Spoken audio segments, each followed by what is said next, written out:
ዛሬ በቆንጆ ማዕድ የምናዘጋጀው ይህ የምታዩትን የአልጫ ድንች ወጥ አሰራር ነው። ወደ አሰራሩ እንሄዳለን። በመጀመሪያ የጋለ ድስት ላይ ዘይታችን እናደርጋለን። በደቃቁ የተከተፈ ሽንኩርት እንጨምራለን። እዚህ ጋር ሽንኩርቱን በዛ ብታደርጉት ጥሩ ነው፣ ወፈር እንዲልልን ማለት ነው። እና የዩቲዩብ ቻናሉን ሰብስክራይብ፣ ላይክ እያደረጋችሁ እስከዛሬ ሰብስክራይብ እና ላይክ እያደረጋችሁ ያላችሁ፣ ኮሜንት የምትሰጡ፣ ሼር የምታደርጉ ሰዎች በጣም አመሰግናለሁ። ወዳችኋለሁ። እንደዚህ ሽንኩርቱ ከበሰለልን በኋላ የተፈቀፈቀ ካሮት እንጨምርበታለን። እዚህ ጋር ለማድረግ ትችላላችሁ፣ ግን ለየት የሚያደርገው ይሄ አሁን የምንሰራው ድንች ወጥ ወፈር እንዲልልን የተፈቀፈቀ ካሮት እንጨምርበታለን።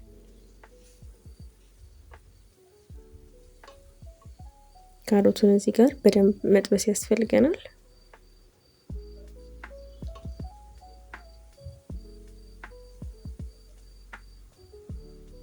ጊዜ ወስዳችሁ በደንብ እያማሰላችሁ መጥበስ።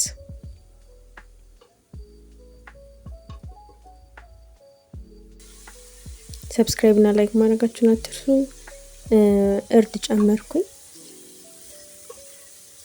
መጠነኛ አደን የጨመርኩት ካሮቱ የራሱ ከለር ስለሚሰጠው ማለት ነው።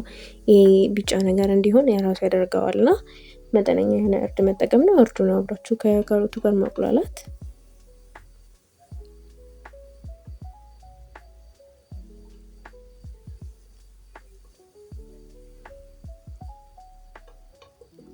በመቀጠል የተፈጨ ነጭ ሽንኩርት ጨምርበታለሁ።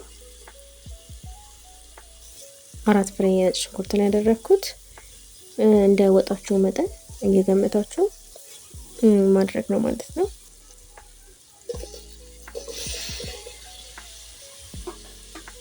አሁን የድንቻችን ሳይዝ ተመጣጣኝ፣ ከድንቹ ጋር ተመጣጣኝ የሆነ ሳይዝ ካሮት እንከትፍና እንጨምራለን ማለት ነው። በደንብ እናዋህደዋለን። ትንሽዬ ውሃ ጠብ አድርገን እንዲበስል ከድን እንተዋዋለን ማለት ነው። በደንብ ካሻችሁት በኋላ ነው ውሃውን የምትጨምሩት። ሰብስክራይብ እና ላይክ ማድረጋችሁን አትርሱ። ሼር አድርጉ። ጌት አካባቢ እንደምታዩ ኮሜንት ጻፉልኝ። ሌላ ደግሞ ምን እንድሰራ እንደምፈልጉ፣ የአበሻ ምግብ ነው ወይስ ወደ ሌላ ምግብ እንድንሄድ ኮሜንት አድርጉልኝ። መልሳለሁ ኮሜንት።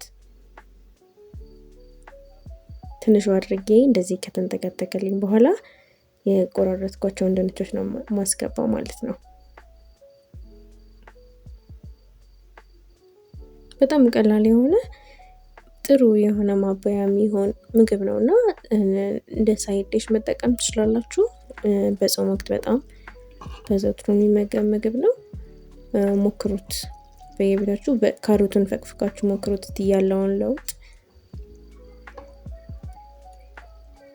እንዴት ወፈር እንደሚል የሆነ ደለል ነው የሚባለው፣ እንደዛ ይሆናልና ሞክሩት። እንደዛ በጣም ነው የሚጥመው። በጣም አሪፍ የሆነ ቴክስቸር ይኖራል። አንዳንዴ ድንች ወጥ ስንሰራ ሽርር የሚለው ነገር አለ ውሃ ሲጨመርበትና እሱን ለማጥፋት ነው እንግዲህ ካሮቱን ፈቅፍቀን የጨመርነው።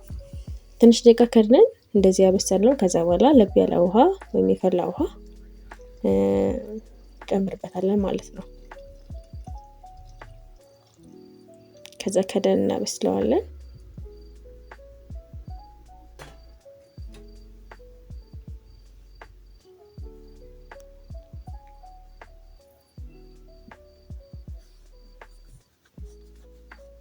በዚህ መልኩ እናዋህደዋለን።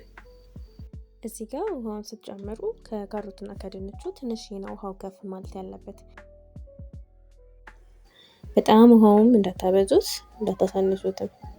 ከዛ እንደዚህ ትንሽ መፍላት ከጀመረ በኋላ ቅመማ ቅመሞችን ጨው ነው የጨመርኩት። የተጠቀምኩት ቅመማ ቅመም ወደ በርበሬ፣ ጋውዝ እና ያልጫ ቅመም ነው።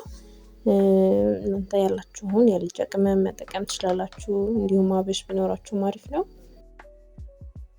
በዚህ መልኩ አቅርቤዋለሁ እኔ። በጣም የሚጣፍጥ ከለሩ እንዴት እንደሚያምር ጣዕሙን በጣም ደስ ይላል። ሰብስክራይብ እና ላይክ ማድረጋችሁን አትርሱ። አስተያየታችሁን ኮሜንት ላይ ጻፉልኝ። ወዳችኋለሁ። አመሰግናለሁ።